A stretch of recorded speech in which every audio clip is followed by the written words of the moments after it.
Well, we have yet another heat wave coming into the island. It's currently 28 degrees. We're expecting 32. We already have the first signs of a kalima, those kind of wispy, whitish rather than bluish skies. And it's just a continuation of the regular heat waves we've had already in 2024. As an aside, you can probably see from the background that I'm outside on the patio at the moment. So you're going to get some ambient sound. You're going to hear the birds tweeting. Antonio across the road is talking on his phone to someone outside his front door. And you'll probably get the odd truck or car going past the road the other side of where I'm sitting. I make no apologies for it. I think it's nice for you to enjoy the ambient sound of rural Lanzarote. Now, if you've ever driven into La Heria from the Monumento Campesino end, you'll have noticed a really big house on the left-hand side, which has been a ruin for many years. It's called La Casa de los Carrasco, and it's owned by the Bodegas Bermejos family. They are planning to restore it, which I'm really excited about. I'm really looking forward to seeing what they do there. The house, I gather, is very interesting. It was built at the turn of the 20th century, so the 1900s, and it has a really sophisticated water system that uses 3 cisterns and a hydraulic pipe system throughout the house to feed water to the main house, which is where the owners lived, and the sub-house, which is where the vineyard workers lived. Bermejos are going to completely restore it. They're going to restore the water system. They're going to create it a meeting area, a visiting area, so that you can see what went on there in the past.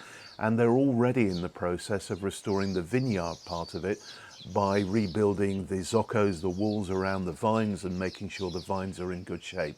So that'll be really interesting, and I'll be first in the queue to go and have a look at it when it's open.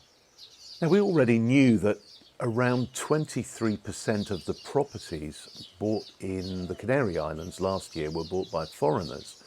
But another statistic came out this week, which I found really interesting, and that is that the most numerous nationality among those foreigners was Italians. So Italians are buying more property in the Canary Islands now than anybody else, including the Germans and the British, who traditionally have been the biggest buyers. Do you remember the story from a few weeks ago about the sunbeds on Playa Las Cucharas, which is the main beach in Costa Teguise? One night they were set on fire and around 8,000 euros worth of damage was done. Well, the police have now caught the perpetrators, and they were 9 youths aged 15 and 16 who, and they tracked them down by studying hours and hours of CCTV. And they found that they had originally stolen some aerosol cans from a local supermarket, which they then set on fire. So they were effectively used as an accelerant to the beds on the sunbed, and caused all that damage. And you can imagine the mess 27, 28 sunbeds created when they all melted onto the beach. So they've been caught now. They are awaiting their sentencing. And I hope the judge comes down quite hard on them, because it's just mindless vandalism, and a message needs to be given to other bored kids who've got nothing better to do than to destroy other people's property. Just the usual reminder here, please subscribe to our YouTube channel below. We're still trying to build it into the sort of powerhouse that we already have with the Lanzarote information website. So we'd love to have your subscription. And if you want to ask any questions or leave any comments, we'd be delighted to see them. I read every single one of them. And if you have a question, I will always do my very best to answer it for you.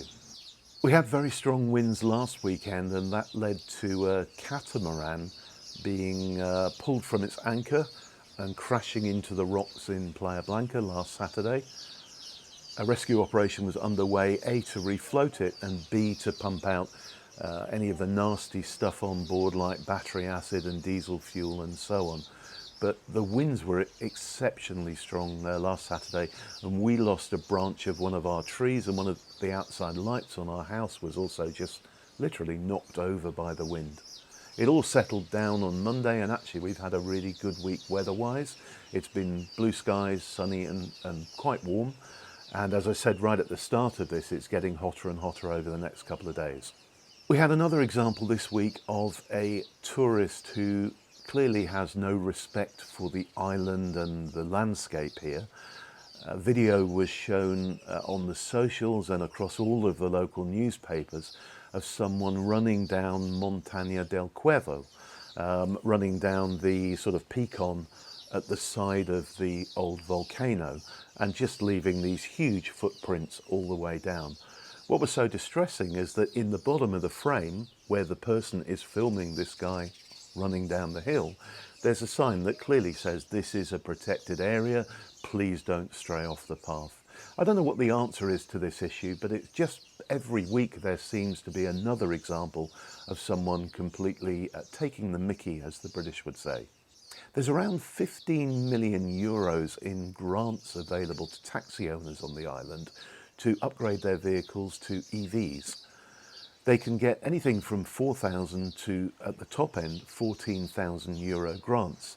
That very high grant is for people going for an EV with limited mobility access on it. There's also an additional 4,000 euros available to them if they're scrapping a vehicle over a certain age, which is a high polluter. Think some of those ancient E-Class Mercs that are still running around in Arrecife as taxis.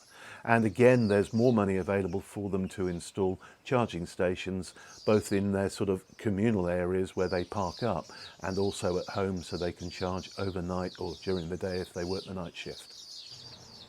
And finally, as promised, I'm going to talk about the new draft letting law. Now, this is a proposal at the moment. It's in public consultation until the 2nd of May.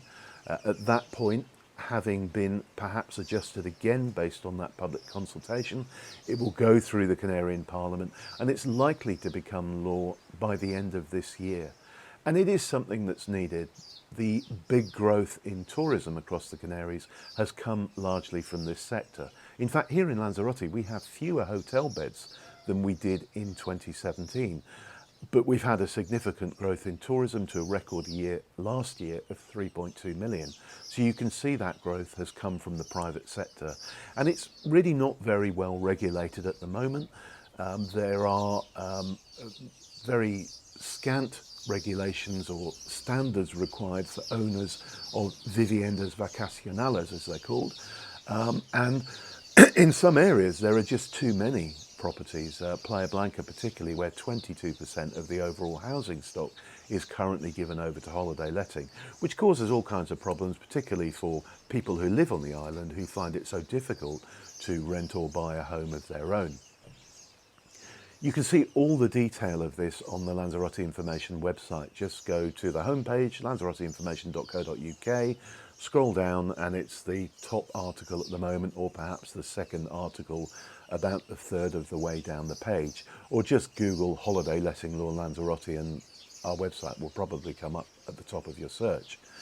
There are a few key elements to it which are worth mentioning here. One is that the overall aim is to reduce the percentage of properties given to holiday letting to around 10% of the total housing stock. So for most of this island, that isn't an issue.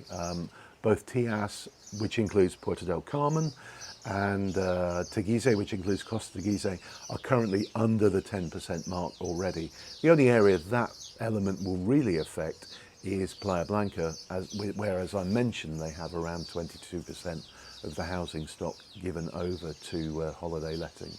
There are a few other bits and pieces within there. Communities will have to vote in future in favour of allowing people to holiday let, and there's more. So just head over to the website to read that. Bear in mind, this is still a very first draft. There will probably be another draft. There may even be a third draft before it actually goes into the Parliament. So things will change and we'll keep you very much up to date with all the news as we do every week here at Lanzarote Information. Thanks for watching. Bye for now.